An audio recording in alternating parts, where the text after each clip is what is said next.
I recently played through Walking Dead Season 3, A New Frontier, and I want to talk about it. A New Frontier was released in 2016. This is based off of the Walking Dead series. I believe this one, the video games, I believe follow the comics. I'm not really too sure, to be honest, on any of that. I don't know which characters are from the comics and which are not. But anyway, Season 3 is very controversial from what I gather.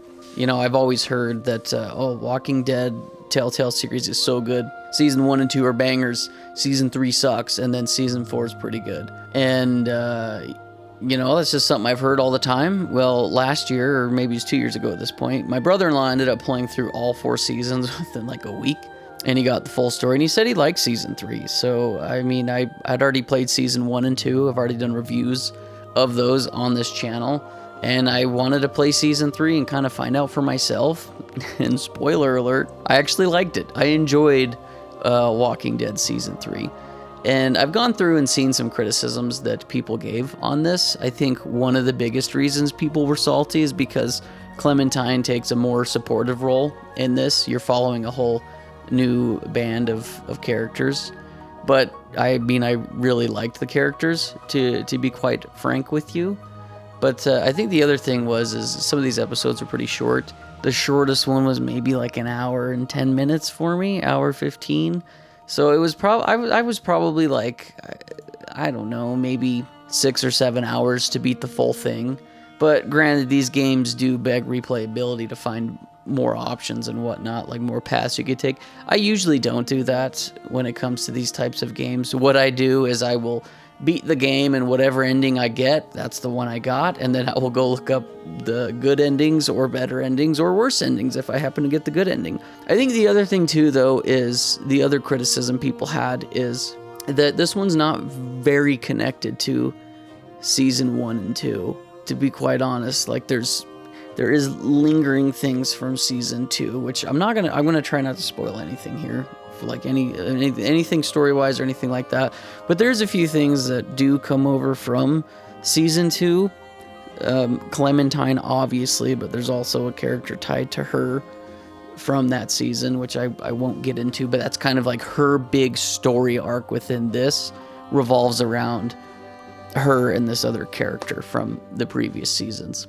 But regardless, going back to, you know, the game, Season 3, I honestly quite enjoyed it. I've been going through the wiki a little bit and just reading about, you know, the development and whatnot. I think that one of the other issues, too, is, and I don't know if this was intentional or not, it might have just been how it played out, but Season 3, like I said, isn't very attached to Season 1 and 2, so there are options for you to carry your saves over into this game, but then they also have like a little questionnaire thing you can do at the beginning that kind of generates what happened before. And in the wiki it talks about that the developers used in order to come up with these questions, they came up with them by evaluating over 40,000 playthroughs that covered Season 1 and 2. Very interesting, and it's cool, but it also, like, it kind of sucks because Season 1 and 2 are, like, direct sequels. You know, you got Season 1 and then Season 2 is a direct sequel of that. So for Season 3 to not be kind of tied to that is more close as people would like. I get it. But, you know, it is still fun. Like, jumping into this game, and we get to meet all the new characters. We get to meet Javier and his family. And there's such a interesting dynamic there, because in Season 1 and 2, you get attached to certain characters, but the characters don't know each other. They get to know each other, but everything is like, you know, all the characters are creating all of these relationships from scratch.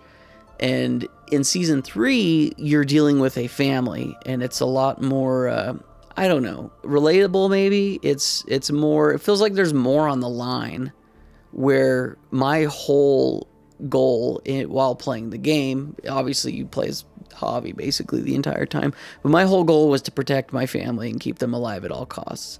And I guess minor spoilers for my playthrough is I think I got one of the better endings. I wasn't able to save everybody, but there was 3 characters that I had saved and kept alive by the end of the game, and I was very happy with it. I was happy with my ending, especially comparing it to all the other endings. So, I mean, I guess I got the good ending for myself personally. Regardless, though, it was, like I said, the story just felt a little more, felt like there's a little more on the line. Every decision I was making, because it was like, damn, I don't want any of these characters to die. Granted, I felt like that in Season 1 and 2, but I'm not sure why I felt more attached to what was going on here. So, I don't know, the characters for me in these Walking Dead Telltale games are usually what makes it for me. The dynamics, the drama, learning about other characters, and I usually try to make the decisions based upon what I would do in real life. And sometimes sometimes I read the dialogue wrong, or I'm not reading in between the lines, or I don't understand the character as much. Or sometimes I will see a answer and it's not what I thought it would be when I click on it. But that just adds to it. It adds to the fun for me. I honestly really like these kind of visual novel-esque type games. I don't know what to call it here. A point-and-click adventure, I guess. But they're fun. I enjoy the drama and the story unfolding. Like they're borderline movies. It's like a playable movie. But I still enjoy it, even when you do get a little bit of gameplay. It's fine, I guess. But it's like I said, it's mostly for the story and the characters. And if they don't connect with you, you probably won't like these games, because that really is all it is. It's about the characters and the adventure that they go on, and all the crazy dynamics and relationships that you're trying to navigate through and pick the best answers. And usually what happens for myself is I find the characters I really like, and I try to just help them and be a good person to them. I mean, I try to be a good person to everybody within the games, but sometimes it just doesn't always work out. Sometimes in order to make someone happy, you got to piss somebody else off. And that's honestly just the story of life right there. I think one of my complaints is the way that the story is told is sometimes you go back in time and you see a flashback, but it didn't really matter to me because I had already known the outcome of whatever said flashback was, because I knew the future.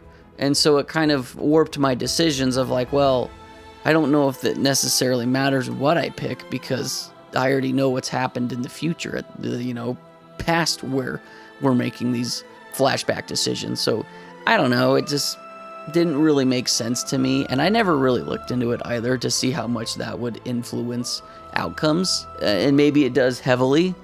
Like there's one flashback specifically with Clementine that I can think of that influences the game very heavily, I assume. But other than that, like I don't really know. Anyway, that was just one of my only minor complaints.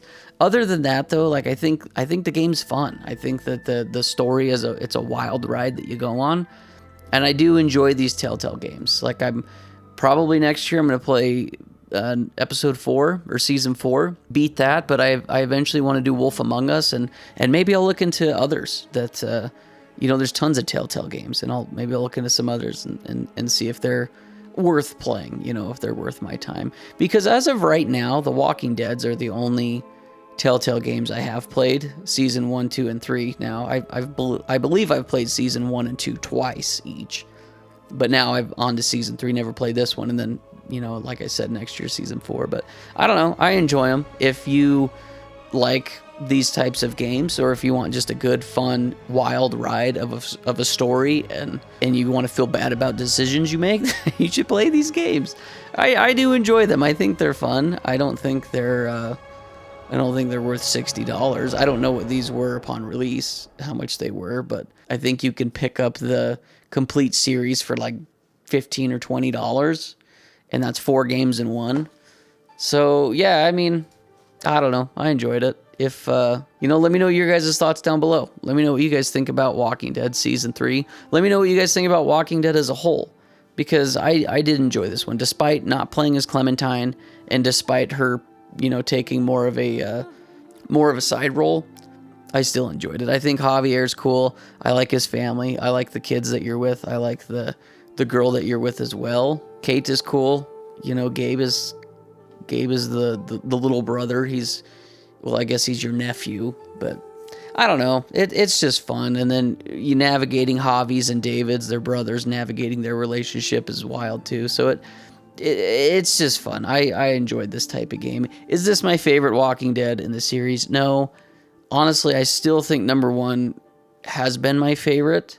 I think as of right now, yeah, number one's probably my favorite. I am excited to see the conclusion. I think I will be sad saying goodbye to these characters, though, especially Clementine, just because you've been with her for this long and what have you. So I don't know. I think it's fun. There's a lot of cliffhangers that were, made you want to be like, oh, I gotta play more because I gotta find out. So yeah, people may have hated this one. I didn't, though. I don't think it's the greatest one, but honestly, it's still probably like a 7.5 out of 10 or 8 out of 10, honestly. Like, I enjoyed it that much. But anyway, let me know what your guys' thoughts are on Season 3 down in the comments below. Let me know what your thoughts are on the series as a whole. And as always, keep it rad.